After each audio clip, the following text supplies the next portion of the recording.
Hello mga kaals! Halika, pag-usapan muna natin ang patungkol sa sanhi at bunga. Ang sanhi ay tumutukoy sa pagbibigay dahilan o paliwanag sa mga pangyayari.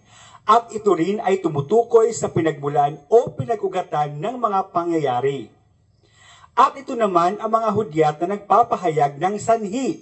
Ito ay ang una, dahil sa, pangalawa, sapagkat, pangatlo, kasi, pang-apat, palibhasa, at panglima ay kaya. Ang bunga naman ay tumutukoy sa kinalabasan o resultang dulot ng naturang pangyayari. At narito naman ang mga hudyat na nagpapahayag ng bunga. Una, kung kaya, pangalawa, kaya naman, pangatlo, bunga nito, at pang-apat ay tuloy. Ngayon naman ay suriin natin ang mga pangungusap kung alin dito ang sanhi at bunga. Unang pangungusap, nahulog si Juan sa kanal dahil hindi niya tinitingnan ang kanyang dinaraanan. Alin mo na dito ang bunga?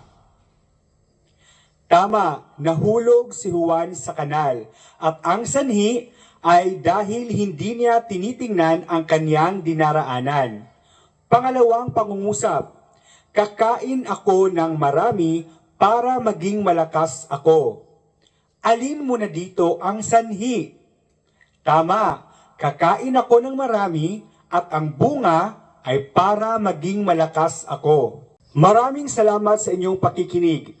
Ako si Ginoong Benjamin C. Polinar Jr. na nagsasabing maraming salamat mga kaals. Hanggang sa muli, paalam!